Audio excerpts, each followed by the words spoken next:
बाल संवरे हुए हैं, सुरमा डला हुआ है, नाफ नाड़ू, जब बच्चा पैदा होता है तो उस वक्त नाड़ू उसका काटते हैं, उसी वक्त काट देते हैं। वो आंत जो होती है ना, उसको काट दिया जाता है। वो आंत का फलसफा क्या है? ये आंत जो होती है, नाड़ू, नाफ के आगे जो छोटी आंत निकली होती है, इसका मकसद क्या है, फलसफा क्या है? अगर आप कुरान का मुताला करें, सुन्नत का मुताला करें, हदीस का मुताला करें, और फिर जदीद जो मेडिकल साइंस है, लेटेस्ट जो मेडिकल साइंस है, इसको आप पढ़ें। जो डॉक्टर है ना पढ़ने वाले, ये जो गायनी के खासकर प्रोफेसर और जो स्पेशलिस्ट हैं, जच्चा बच्चा के जो स्पेशलिस्ट हैं, उनसे आप पूछें ये क्या फलसफा क्या है। डॉक्टर कहते हैं और साइंस कहती है और कुरान और हदीस भी यही कहते हैं, दोनों बराबर हैं। ये जितनी भी साइंस है आज, ये सारी कुरान से माखूज है। अगर कोई इंसान पढ़े ना पढ़े तो उसकी अपनी, मुसलमानों ने जब से कुरान को पढ़ना छोड़ दिया है ना, तब से मुसलमान जिल्लत की तरफ जा रहा है। और गैर लोग जब से उन्होंने कुरान की तालीमात को लिया है, वो अरूज पर जा रहे हैं। जितनी भी साइंस है, जितनी भी तरक्की है, ये कुरान से ली गई है। आप कोई भी असूल स्पेस पर जाने का ले लें, आसमानों पर जाने का ले लें, हमारे नजदीक कुछ आज से 50 साल पहले, 60 साल पहले या 30 साल पहले ना, हमारे ही मौलवी थे जो कहते थे नहीं नहीं, ये अपालो आसमान पर नहीं जा सकता। ये उनकी जहालत थी हमारे मौलवियों की। हमारे आका ताजदार मदीना सल्लल्लाहु अलैहि वसल्लम 1400 साल पहले वो अपने वजूद के साथ आसमानों को चीरते हुए ऊपर गए। गोया आप जाकर इस बात की तरफ इशारा कर रहे हैं कि मेरी उम्मत अगर चाहे तो मेरे तफैल वो भी अरूज कर सकती है। लेकिन उन मौलवियों की जहालत थी, कुरान से नवाकफी थी, जदीद उलूम से नवाकफी थी, इसलिए वो इनकार करते रहे। और आज तो वो दौर है कि साइंस इस कदर तरक्की कर चुकी है कि वो आसमानों पर, चांद और सूरज पर फसलें उगाने के बारे में सोच रहे हैं, घर बनाने के बारे में सोच रहे हैं कि वहां घर बनाए जाएं अपने। ये कुरान सारे फलसफे दे रहा है। तो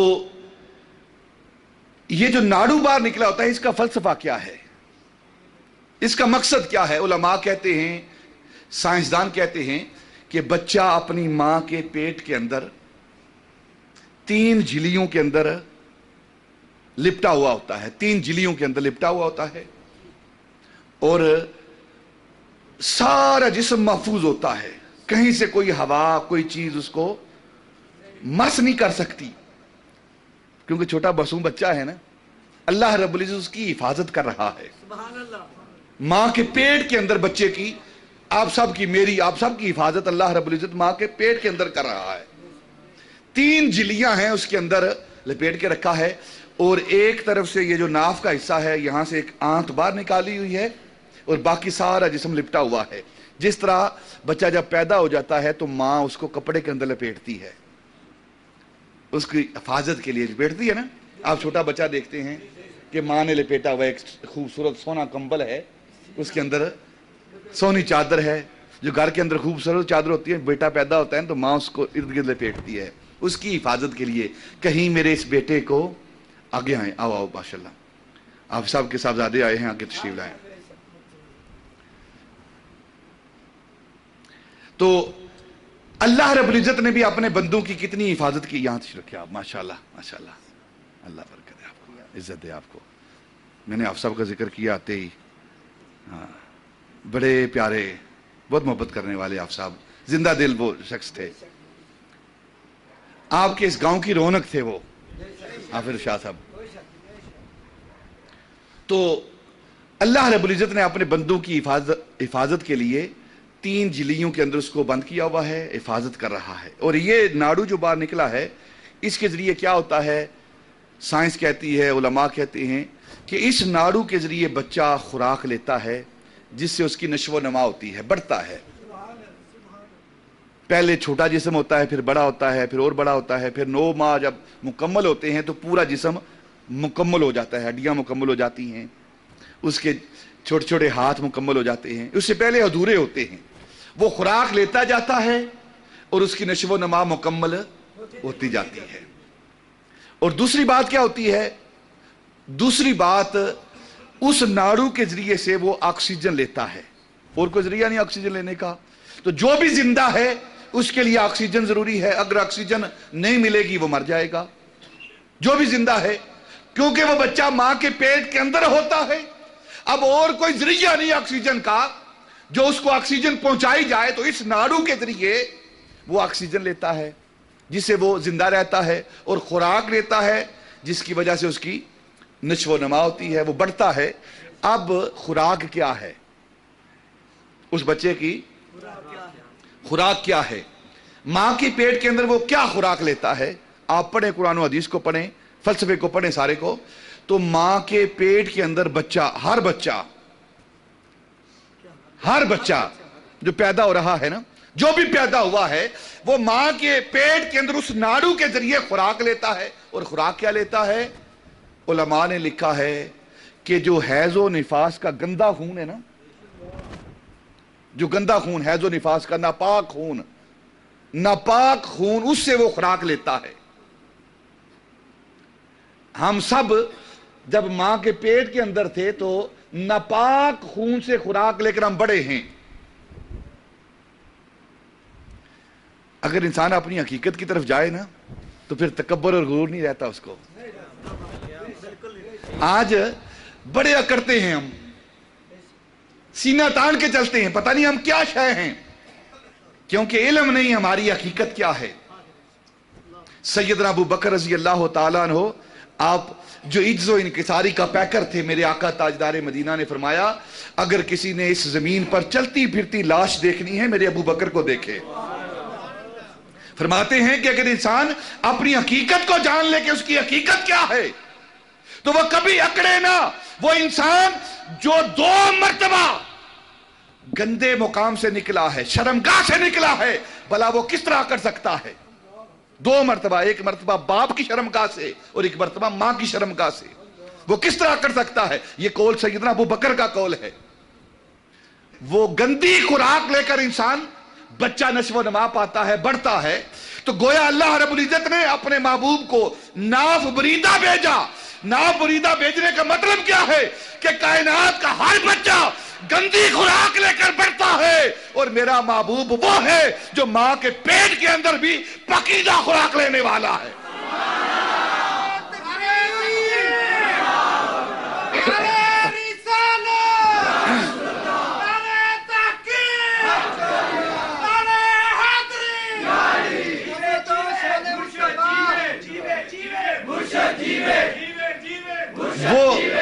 وہ خدا اتنا اہتمام کرتا ہے اپنے محبوب کا کہ ماں کے پیٹ کے اندر بھی پاکیزہ خوراک دیتا ہے.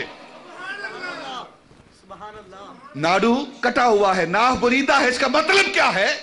کہ ساری کائنات کے بچے گندی خوراک لیتے ہیں، ناپاک خوراک لیتے ہیں، اور میرا محبوب اتنا پاک ہے، اتنا پاک ہے، اتنا پاک ہے کہ ماں کے پیٹ کے اندر بھی پاک خوراک لے رہا ہے. پھر کوئی ناپاک پاک کے ساتھ کہے کہ میں پاک جیسا ہوں، گویا اس کا دماغ ٹھیک نہیں ہے، کام نہیں کرتا. وہ تو کیا خوراک لیتا رہا ہے؟ سوچ تو سی ذرا. اور برابری اس ہستی کے ساتھ کر رہا ہے جو ماں کے پیٹ کے اندر پاکیزہ خوراک لیتا ہے.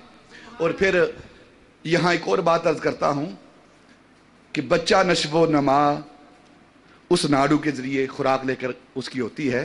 کیا مطلب؟ اگر وہ ناڑو نہ ہو تو اس کی نشو و نما نہیں ہوگی. ظاہر ہے آپ کھانا نہ کھائیں، 1 دن 2 دن 3 دن اور چوتھے دن 5ویں دن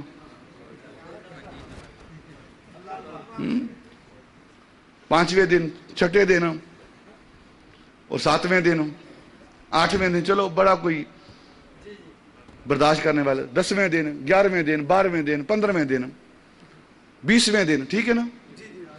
میرا خیال ہے 20ویں دن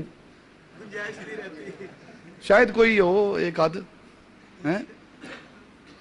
20ویں دن پھر خود نہیں لوگ اٹھا کر چھوڑ کے آئیں گے. اور میرے آقا کے بارے میں پڑھے نا 40 دن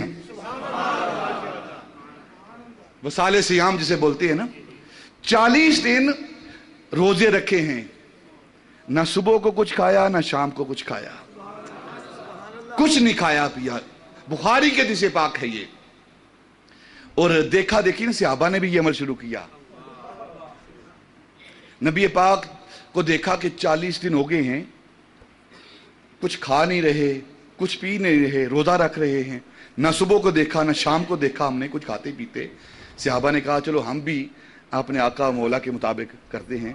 तो अब क्या हुआ कि कोई सहाबी उन्होंने रोजा रखना शुरू किया, 2 दिन के बाद उठने के काबिल नहीं रहे, 3 दिन के बाद, 4 दिन के बाद मस्जिद नबी खाली होने लगी। अपने अपने घरों में बिस्तरों पर पड़े हुए हैं, हिम्मत नहीं उठने की। नबी पाक ने पूछा एक दिन कुछ सहाबा जो मस्जिद के अंदर मौजूद थे, मेरे सहाबा मैं देख रहा हूं कि कमी हो रही है, मस्जिद के अंदर आना कम हो गया है, मेरे सहाबा का, लोगों का आना कम हो गया, क्या वजह है? तो सहाबी अर्ज करने लगे, या रसूलुल्लाह सल्लल्लाहु अलैहि वसल्लम, आपकी देखा देखी, आपकी, ये बुखारी की हदीस पाक है। उन्होंने भी रोजा रखना शुरू कर दिया, वो भी कुछ नहीं खाते पीते। उन्होंने समझा है कि हम भी आपकी तरह हैं।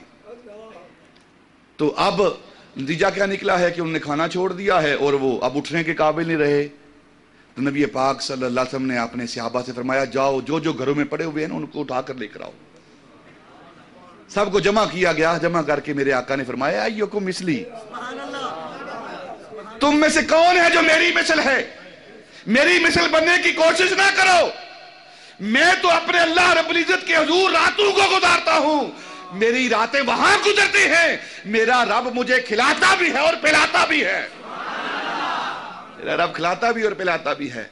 सहाबा को कहा कि तुम मेरी मिसल नहीं हो, ये सहाबा के साथ खिताब है, क्यों मेरी मिसल बनने की कोशिश करते हो?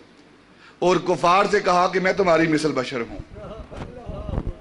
मैं इस आयत के तफसीर की तरफ नहीं जाता, कुल इन्नमा अना बशरुम मिसलुकुम, ये किससे कहा गया है? अगर इसका आपने मुताला करना है, तफसीर को पढ़े। मैं दावत दे रहा हूं आपको, वो लोग जो नबी पाक सल्लल्लाहु अलैहि वसल्लम की जात के हवाले से कहते हैं ना हम नबी हमारे जैसा है, हम नबी जैसे हैं, वो इस आयत के बारे में पढ़े, जो कहते हैं, जो रट लगाते हैं ना कि नबी पाक ने कहा है मैं तुम्हारी मिसल बशर हूं, तुम्हारी मिसल बशर हूं, तुम्हारी मिसल बशर हूं। ये तो सोच लो नबी ने कहा किसे है? मुसलमानों को तो ये खिताब ही नहीं है, ये खिताब मुसलमानों को नहीं, मुसलमानों को नहीं नबी पाक ने कहा कि मैं तुम्हारी मिसल बशर हूं ना, ये तो खिताब कुफार से है। मिलाद मनाना शिरक नहीं, जो मिलाद मनाते हैं उनके बारे में शिरक का फतवा नहीं लग सकता। क्यों? इसलिए कि अल्लाह वो है जो मिलाद से पाक, और मुस्तफा वो है जो पैदा हुआ है, मुस्तफा वो है जो पैदा हुआ है। जो मिलाद मनाते हैं वो क्या ऐलान करते हैं? हमारा नबी वो है जो पैदा हो गया है, हमारा नबी वो है जो आ गया है, आ गया है हमारा नबी, आमना की गोद में आ गया है, उसकी पैदाइश हो गई है। गोया हम अपने महबूब ताजदार मदीना की विलादत का तज़किरा कर रहे हैं कि हमारा महबूब वो है जो पैदा हुआ है, और हमारा खुदा वो है जो पैदा नहीं हुआ। जो मिलाद मनाते हैं ना, उनके बारे में ये शक नहीं हो सकता कि ये शिरक कर रहे हैं। जो नहीं मनाते उनके बारे में शक हो सकता है, पता नहीं वो क्या अकीदा रखते हैं। अल्लाह देखे ना, अल्लाह खुद अपनी सिफात बयान कर रहा है। सूरह इखलास, सूरह इखलास आती है। हमारे एक वजीर हैं,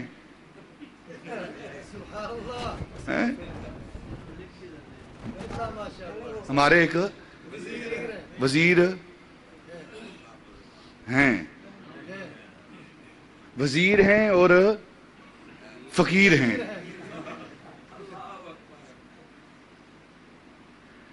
वजीर होकर, और वजीर भी वजीर दाखिला हैं, वजीर दाखिला रमान मलक। यार क्यों शर्माते हैं आप?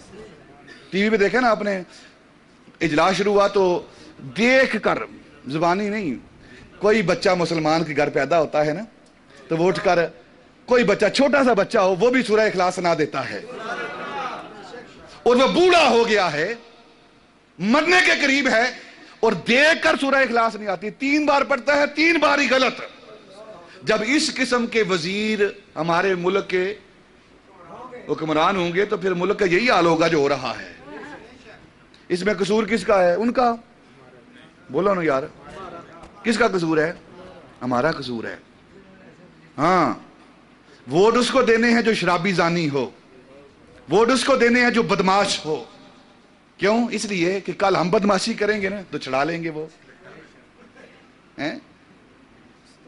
ہم بدماشی کریں گے, کل قتل کریں گے, ہم شراب پیئیں گے, جوا کھیلیں گے, پکڑے جائیں گے, قتل کریں گے, زنا کریں گے, تو یہ چھڑا لیں گے ہمیں. تو پھر جب اس طرح کی سوچ ہوگی تو پھر معاشرے کے اندر یہی کام ہوگا جو ہو رہا ہے.